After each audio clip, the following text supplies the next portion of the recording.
John Miller sat in his black car outside the tall glass building. The logo of Miller Tech shone in silver letters at the top. Most people would feel proud after all. John owned this building, this company, everything inside. But today, John wasn't here as the boss. He was here as Jack Miller, a new intern. He looked at his reflection in the rearview mirror. No fancy suit today, just simple jeans, sneakers, and a gray hoodie. He had even messed up his hair a little to look more casual. All right, he whispered to himself, time to meet the real world. Inside the lobby, he felt strangely nervous. No one rushed to greet him like they usually did. No one called him sir. For the first time in years, he was invisible. At the front desk, the receptionist glanced at his file. Jack Miller? You're the new hire? Floor 12, Marketing Department. Good luck. She barely smiled. John grinned to himself. Perfect. This is exactly what I wanted. The elevator dinged, and the doors opened to the busy 12th floor. Employees were typing, talking, and running from desk to desk. Then he saw her. Emily Carter. She was standing near a whiteboard, giving orders to her team. Her sharp voice cut through the noise. Fix the numbers on slide 3, she said. And someone tell the new guy not to mess this up. John froze. Wait, new guy. Then she turned around and saw him standing awkwardly near the door. You, she said, pointing straight at him. Are you the new intern? Yes, John said carefully. Jack Miller. Emily sighed and shook her head. Great. Another rookie. Just, don't touch anything unless I tell you. The team laughed quietly. John felt his face heat up. No one had spoken to him like this in years. All morning, Emily ordered him around. Get me coffee. Sort these files. Don't talk during meetings. She didn't smile once. But John noticed something interesting. Even though she was strict, she was also fair. She defended her team when another department blamed them for a mistake. She worked faster than anyone else. And she clearly cared about the project they were building. At lunch, John sat alone at the corner table. He watched Emily from a distance. She was laughing with one of her friends now, an honest, warm laugh. She's not just mean, John thought. She's real. Maybe that's why I can't stop thinking about her. Later that day, Emily caught him staring at a company poster on the wall. You don't have to pretend to care, she said, crossing her arms. This company is a mess. You'll learn soon enough. John raised an eyebrow. You don't like working here? Emily's jaw tightened. I like my job. I don't like the people at the top. Especially the CEO. John tried to keep a straight face. What's wrong with him? Emily gave a bitter laugh. You mean John Miller? The great genius? He ruined my brother's career. Fired him for something he didn't do. Her voice dropped lower. One day, I'll tell him to his face exactly what I think. She walked away, leaving John standing there with a strange feeling in his chest. He had no idea about her brother's case. He signed hundreds of approvals every month. Had he really destroyed someone's future without knowing? When the workday ended, John sat alone in the quiet office, staring at the city lights through the big window. He had come here just to experience life as a normal employee. But now, things were different. He had a mystery to solve. Who was Emily Carter really? What happened to her brother? And why did it hurt so much to see anger in her eyes, anger directed at him, even though she didn't know who he was? John made a silent promise to himself. He wouldn't leave this company floor until he found the truth. And maybe, just maybe, until Emily Carter smiled at him for real. The next morning, Jack arrived earlier than everyone else.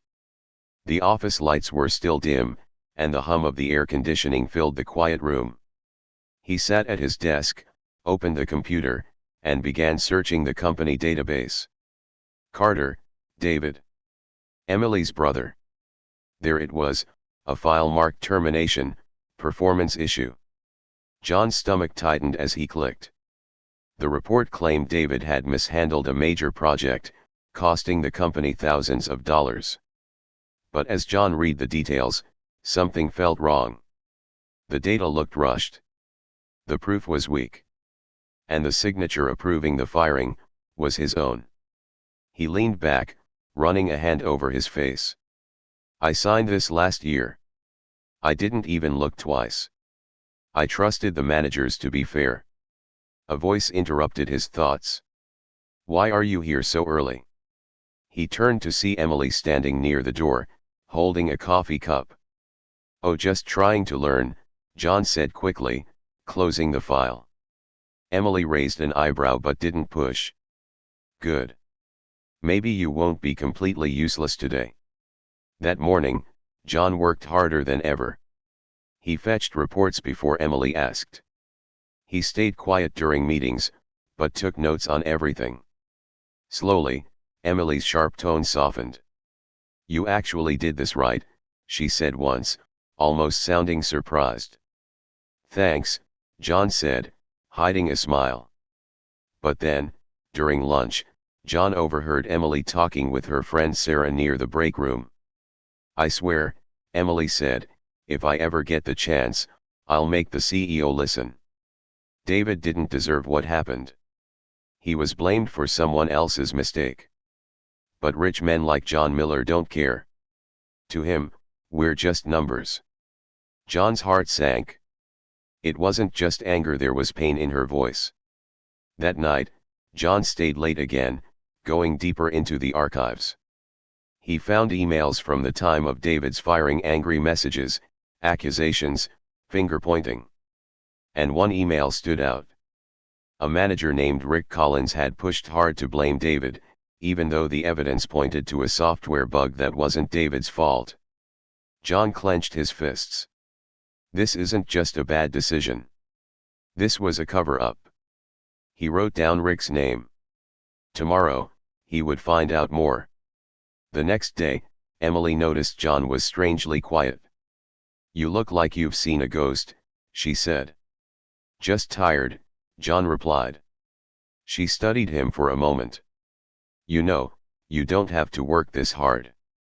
Most interns just slack off and wait for the paycheck. Maybe I actually care, John said, meeting her eyes. Emily looked almost surprised at his answer. For a second, she seemed about to smile, but then she turned away. Don't get sentimental. This company doesn't care about you. Do your job and go home. But deep down, John could tell her words came from her own hurt. Later that evening, Emily and John were the last two in the office. She was frustrated, trying to fix a broken presentation slide that wouldn't load properly. John walked over quietly. Want help? She sighed. You wouldn't understand this. Try me. Emily hesitated, then moved aside. John sat down, clicked a few keys, and fixed the issue in seconds. Emily blinked. How did you do that? Guess I'm good with computers, he said with a grin. For the first time, Emily laughed softly. All right, maybe you're not so bad after all. When John got back to his apartment that night, he felt strangely happy. Emily was starting to trust him. But he also felt the weight of guilt pressing on his chest. She still didn't know who he was. And if she found out before he could fix things, she might never forgive him. The next morning, John confronted Rick Collins in the hallway. Hey, John said casually, I was reading about that old project, the one where David Carter got fired. Looked messy. Rick narrowed his eyes. Why are you looking at that? Just curious, John said. Seems like maybe he wasn't at fault. Rick's face darkened. Watch yourself, intern. Some things are above your pay grade. John walked away, hiding his anger. This wasn't over. He had made up his mind he would clear David's name. But more than that, he wanted Emily to know that not everyone at the top was heartless. Even if that meant risking his secret. The week went by quickly. John worked harder than ever, and it didn't go unnoticed. Emily started giving him more important tasks. "Here," she said one afternoon, handing him a stack of reports. "You're the only one I trust to do this right." John couldn't help but smile. It felt good to earn her trust, not as the CEO, but as a regular guy. That night, they stayed late again. The office was quiet, just the hum of computers and the glow of desk lamps. Emily sat at her desk, her hair falling loose from a long day. "Why are you even here?" she asked suddenly, looking at John. "What do you mean? Most interns treat this place like a stepping stone. But you work like this is personal." John hesitated. "Maybe it is," he said softly. Emily tilted her head. "You're strange, Jack. But in a good way." John felt a warmth in his chest. "She's starting to see me." As the clock hit 10 p.m., Emily stretched and yawned. "Okay, that's enough work. Want to grab dinner? There's a diner down the street." John blinked. "Dinner? With her?" "Sure," he said quickly, trying not to sound too eager. The diner was nearly empty, just the smell of coffee and the sound of soft music. Emily ordered a burger. John got black coffee, still too nervous to eat. For the first time, Emily seemed relaxed.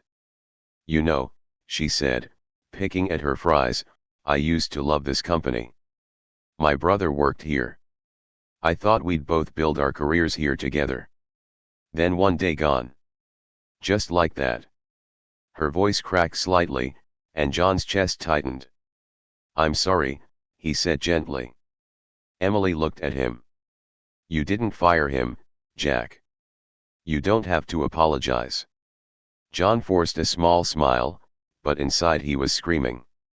"Yes, I did. I just didn't know what I was signing." When they left the diner, it was raining lightly. John offered her his hoodie. She hesitated, then took it. "You're full of surprises," she said with a small laugh. And for the first time, Emily smiled at him, really smiled. John couldn't stop thinking about it all night. The next day, John came in early again, determined to finish his investigation. He dug through more files, pulling every email, every report, every approval tied to David's firing. Finally, he had enough evidence. Rick Collins had framed David to cover up his own error. John felt a surge of determination. He would fix this. He would make it right. But before he could take action, something happened that changed everything. That evening, while John was out grabbing coffee, Emily stopped by his desk to leave some papers. His laptop screen was still on. Curious, she glanced at it and froze. On the screen was a private company document marked CEO access only with the name John Miller clearly displayed. Her heart dropped. She clicked open the document and saw the signature approving her brother's firing. Her hands shook. Jack wasn't just some intern. Jack was him. The man she hated. The man who ruined her brother's life. When John returned, Emily was standing by his desk, her face pale and her eyes full of fire. "Who are you?" she demanded. John froze, coffee cup halfway to his lips. "Emily, I can explain." "You lied to me," she shouted. "All this time, you were just, what? Playing a game? Spying on me?" "No," John said quickly, putting the cup down. "I didn't mean to. You signed the order that destroyed my brother's career. And now you sit here pretending to be my friend." John felt panic rising. "Yes, I signed it. But I didn't know what I was signing then. I'm trying to fix it now." Emily's laugh was bitter and sharp. "Fix it? You think you can fix my family with a signature? You can't undo what you did. She grabbed her bag and stormed out, leaving John standing there in the silent office, heart pounding.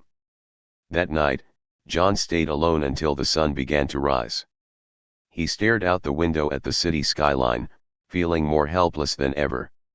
For the first time, John Miller, the billionaire, the man who had everything, felt like he had lost the one thing he truly wanted: Emily's trust. And maybe, her heart. The office was buzzing the next morning. Emily hadn't shown up yet, but everyone could feel something was off. John, no longer pretending, walked through the doors in a dark tailored suit. The casual hoodie and sneakers were gone. For the first time since he started this game, he looked like the CEO he really was.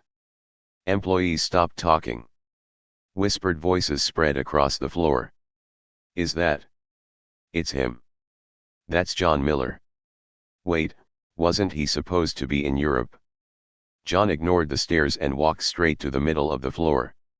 He climbed onto one of the low tables so everyone could see him. Good morning, he said, his voice calm but firm. I know most of you know me only from company memos or press photos. I am John Miller, the CEO of Miller Tech. A ripple went through the crowd. But for the past month, John continued, I have been working here, on this floor, as one of you. I wanted to see what this company feels like from the inside.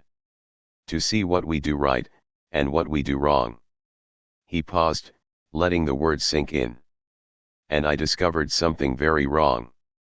Emily walked in just then, stopping in her tracks when she saw him. Her face hardened. John forced himself to meet her eyes before continuing.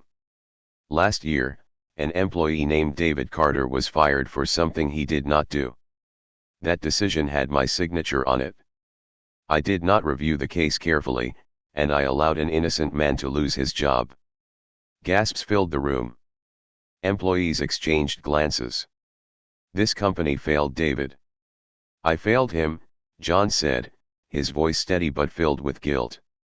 As of today, David Carter is officially reinstated. He will receive full back pay and a promotion to department manager. And the person responsible for framing him, Rick Collins, has been terminated effective immediately. He looked around the room. We talk about trust and teamwork at Miller Tech. It's time we start living up to those words. That starts with me. The room was silent for a moment, then someone started clapping. Others joined. Soon, the entire floor was cheering. But Emily didn't clap. She stood there, her arms crossed, her jaw tight. When the noise died down, she said coldly, Congratulations, Mr. Miller. You fixed a mistake you caused. Must feel good. Her words cut like a knife. John stepped down from the table and walked over to her. Emily, I'm sorry, he said quietly, so only she could hear. You had every right to hate me. I deserved it. But everything I've done these past weeks, it wasn't a game. I wanted to know you. I wanted to make things right. Emily's eyes were wet, but her voice was steady. You lied to me. You let me trust you when you knew I hated you. John nodded, taking the hit. I know. And I'll spend as long as it takes proving that I'm not the man you think I am. Emily shook her head. You can't buy my forgiveness, John. Not with money, not with apologies.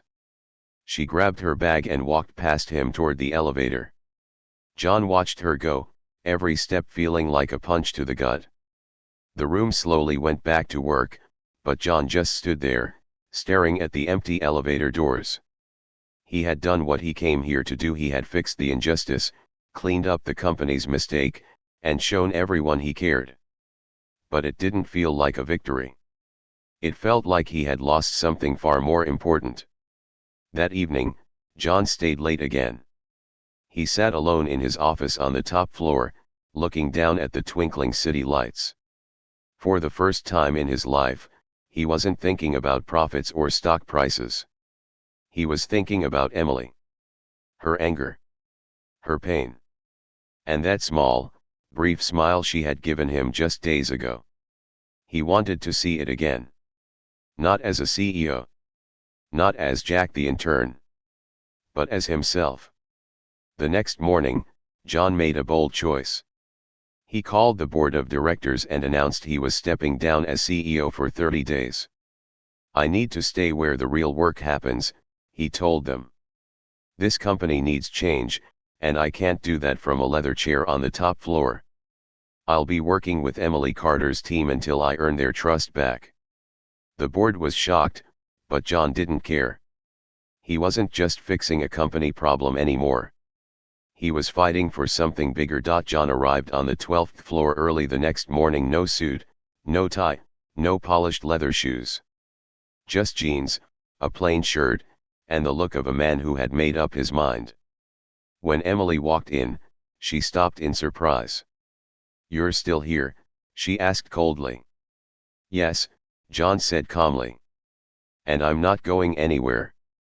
I've stepped down as CEO for 30 days. I'm working with this team until we fix everything that's broken in this company." Emily stared at him, shocked. "You're serious?" John nodded. "Dead serious." She didn't reply. She simply turned and went to her desk. The first week was brutal.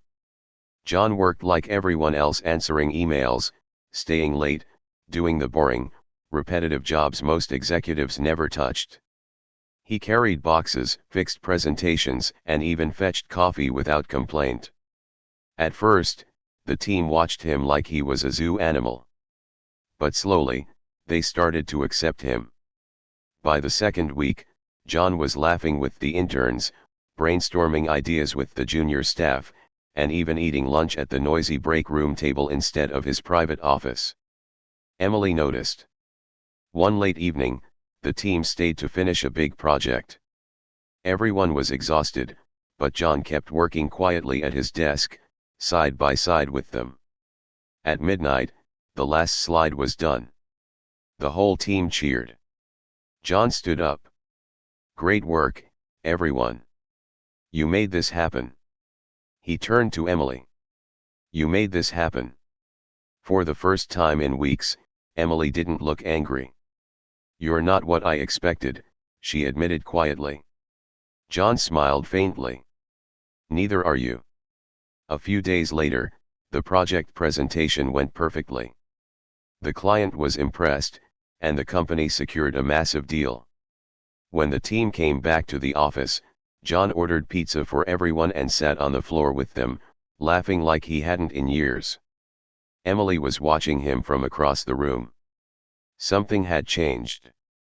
That night, when everyone had left, Emily stayed behind. John was packing up his things when she walked over. "You really meant it," she said softly. "Meant what?" "That you wanted to change things. That you cared about this company, about us." John put down his bag. "Emily, I'm not perfect. I make mistakes, big ones. But I'm not the man who ruined your brother's life anymore. I've done everything I can to make it right." Emily looked at him for a long moment, her expression unreadable. Then, slowly, she smiled. "Maybe I was wrong about you," she said. "Maybe, you're not so bad after all." John felt something in his chest finally relax. "I'll take not so bad," he said with a small laugh.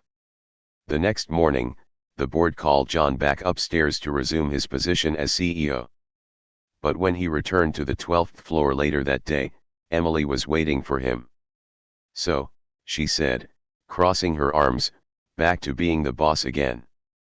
"Maybe," John said with a grin, "but I think I like being your teammate more."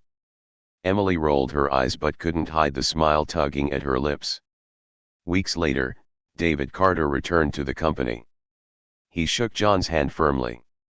"My sister said you fought for this," David said. "I did," John replied. "And I'm sorry it took so long."